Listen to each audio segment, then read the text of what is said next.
Hi guys, welcome back to my channel, and today I'm going to be showing you this acne coverage makeup tutorial. I'll show you how my skin looked before, and then I'll show you how I covered up all these major breakouts that were kind of all over my face. So this is my favorite technique for covering those up, and if you want to see this easy trick to a flawless base, then please keep watching. I want to go ahead and get started right with skin, and I've already done my eye makeup obviously, so I'm ready to move on to the base products and cover up all these beautiful breakouts that I have going on here. But I just wanted to come in a little closer just so you guys can hopefully see a lot of the dark discoloration. I have some of these really uneven ones that kind of are scabbing over and just all over, like gnarly breakouts all over under my jaw, like all over the face. So this is definitely not the worst my skin has ever looked, but this is kind of the worst breakout that I've had in kind of the past year or two since I've really nailed down my skincare routine. So I'm kind of going back to basics with my makeup in terms of what I'm using to cover it up, and this is my tried and true method that I use that I know will work and I know will cover everything. So the first thing to talk about would be primer, and personally there's not a ton of primers that I love using, and I don't necessarily use a primer every day.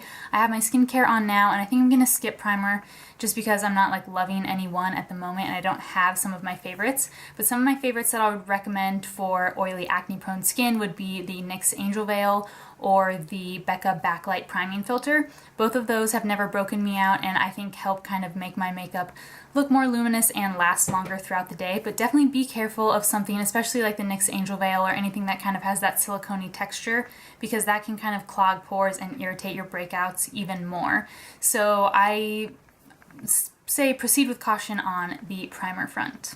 And then for foundation, I'm going to use my old favorite. This is my ride or die favorite foundation of all time, and this is L'Oreal True Match.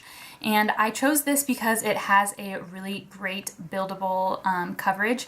I think it's supposed to be a medium coverage, but I find that I get really full coverage out of this, and you can definitely build this up and get a super full coverage out of it if you wanted.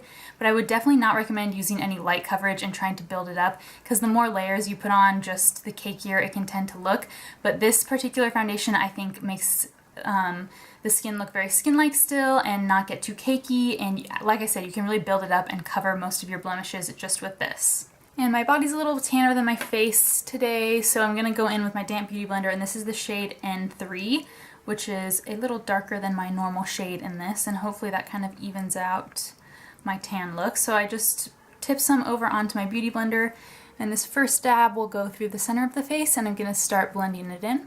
Definitely gonna need some more here. So I took quite a bit more there for the cheeks, and that is where I have the majority of the redness that I'm aiming to cover today. So I'm just going to blend that all in, all over the face, and try to get a nice even layer of coverage to start with. And as you can see, just barely blending this in, a lot of the redness is already covered. I know on some people this can be kind of a medium coverage, and especially with the Beauty Blender, you don't get the most full coverage as using like a dense, dry brush. But Beauty Blender is my favorite way to make it look most natural, and I think this helps it make it still looks like skin, especially when you're adding on a lot of coverage to cover blemishes. You still don't want it to be cakey and like nasty. So the first layer of foundation is on. I haven't added any more product. I just finished blending out what you saw me apply to my Beauty Blender, and I'll just come in a little closer so you can see. I mean, the redness and like aggressiveness of the pimples is definitely more covered now, but they're still peeking through, especially these angry ones right here, and this big guy are definitely still showing, and I could use a little bit more coverage around my nose. So I'm going to go in with just a tiny bit more foundation, nothing crazy, and just kind of add this to my problem areas where I know for sure I need more coverage. And again, not tons more. For foundation, this is all I'm going to do. I don't want to really layer on a whole ton, but as you can see, the coloring of my skin is a lot more even, and a lot of the blemishes is are a lot more covered than they were to start. And I've just been kind of blending this out. I haven't added any more product, just blending so that it kind of looks natural and seeps into the skin. And before we move on to our next step of blemish covering, I'm going to go ahead and do my under eye concealer really quick and set that, and then I'll be right back and we'll tackle those breakouts. Under eye concealer is on and set, and now we're going to move on to the magic eraser, I think, of blemishes and everything for the face. And I'm going to use this product right here, which is just so, I mean, not original. This is like an old product. This is the BareMinerals Bisque concealer. And the problem with this is it only comes in 2 shades, and that's Bisque, and I think they have like Summer Bisque or Sun Bisque, something like that's the darker one.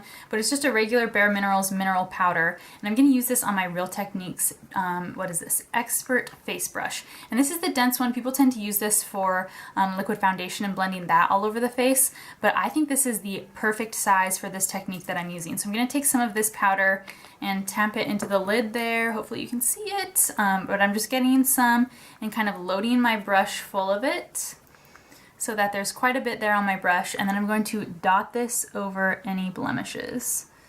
And this also works really well for the nose. If you have a super oily nose and large pores there, like using this kind of concealer powder and a dense brush, I'll just do this all down my nose, and it really helps erase any pores there and also keep it from getting too oily. So anywhere where I have a blemish, I'm going to do this. I'm going to take a little bit more, and on this giant one on my cheek, try to cover that up. And just the size and density of this brush I think is perfect for applying over blemishes. Anything smaller I think would be kind of too detailed and difficult to blend out into the rest of your makeup, and anything bigger just won't concentrate the concealer to cover the exact area that you're going for. So for me, this is just a magic combo, these 2 products. I also find that mineral powder has a really great blurring effect, so even if this doesn't completely cover the blemish, I've had super bad breakouts and been wearing this kind of makeup and gotten compliments on my skin just because the like nice blurring and reflectiveness and glowiness of a mineral powder just kind of still makes your skin look healthy and glowy, even if you kind of have something nasty going on underneath. And if you have something particularly angry, or if you have one of those nasty blemishes that is still kind of like seeping a little bit or something like that, I would recommend putting on another layer of cream concealer before you do this powder concealer.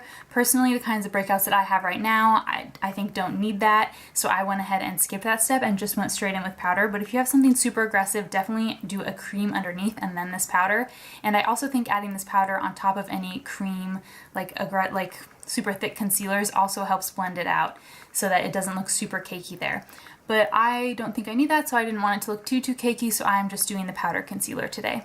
And now, without caking on a whole ton of liquid foundation or concealer, I've really, I think, blurred out a lot of these breakouts, especially along the jawline. Just the color and texture of my skin looks a lot better. These kind of angry ones here are more difficult just because they're in the center of the face, but I think the color and the texture is definitely significantly reduced, and reduced enough to where I feel comfortable. I probably could have definitely added some cream concealer under on these 2, but overall they're pretty much erased and looking a lot better. So now I'm going to move on to set the whole face, just to kind of keep my oiliness at bay and also keep my foundation from moving around. So there's 2 that I have here. This is the MAC Mineralized Skin Finish in the shade Light Plus. This is my holy grail powder. This is my favorite one and what I would typically use on most days. Again, because this is like a nice glowy mineral powder, this is going to make your skin appear way more healthy and kind of blur over any imperfections. But the one I'm going to use today is the BareMinerals BarePro Performance Wear Foundation, and I have this in the shade Aspen. And the only reason I'm choosing this today is because it's a little darker than the other one, and I need something a little darker to kind of try to help make my makeup match my tan. Otherwise, I would definitely typically go for the MAC. You can also use the original BareMinerals Loose Powder Foundation. I find that works super well with this look as well. This is just one I have that's a good color match for me at the moment, so I'm going to go with this one. But again, this is still a mineral powder. I say it's not as glowy as the MAC one, but since it's a mineral powder, it's still going to help kind of give that blurring effect. So I'm going to use this on a large fluffy brush. This is the La Mer powder brush, and I'm just going to lightly dab this all over the skin. I don't want to really do any pulling or dragging motions because that will kind of uncover those blemishes. So I'm just tapping this into the skin, nothing too crazy. I'm not going to go in with too much because we do already have some powder concealer all over the face.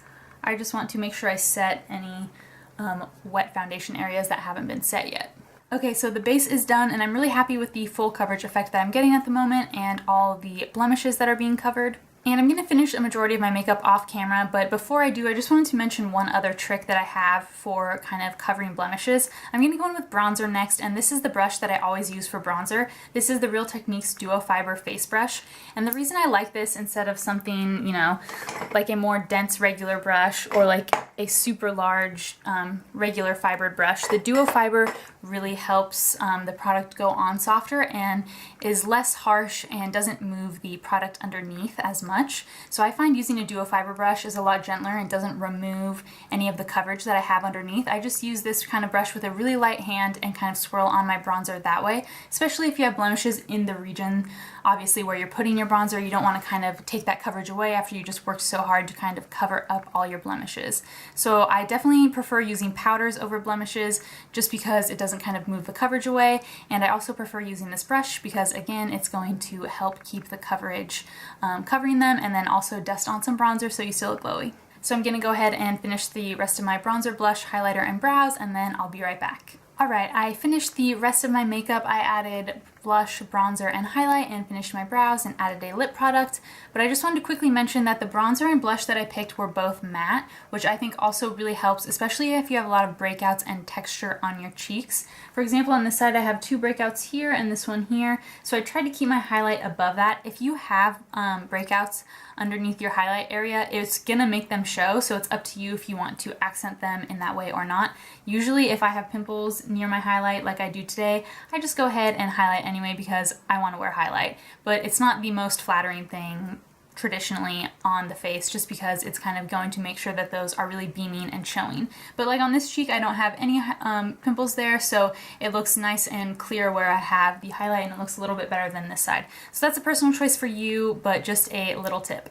And using the matte blush and bronzer just helps the cheek look, and the rest of the face really, look a little bit more polished, and again, it's not going to bring out those pimples underneath. So if you're trying to minimize the appearance of your breakouts, I would definitely recommend just using a matte bronzer and blush, and even for going highlight if you feel like it, or just use it like on the Cupid's bow and a lot on the eyes if you want to still have some sort of highlight going on. And this is the finished look. I'll come in a little closer just so you can kind of see how the breakouts are holding up and being covered underneath. They're not totally camouflaged, but what I like to do is just make sure that they're erased, so when someone's looking at me, they're not like distracted by, oh, there's a giant, you know, something there. The skin still looks glowy and healthy and luminous, but it's just not totally like distracting with bright red pimples. Using this method and using mineral powders, I think just really kind of blurs out the look of imperfections as much as you can. I personally don't like caking on tons of creamy concealer. That's just not my style, and I don't like that really thick makeup look. I think I tend to go for a more natural but still covered makeup look. I want it to look natural but still be full coverage and make me feel comfortable and like my pimples aren't stealing the show. So that's it for this acne coverage makeup tutorial. I hope you guys enjoyed seeing the techniques that I use to cover major breakouts on my own skin.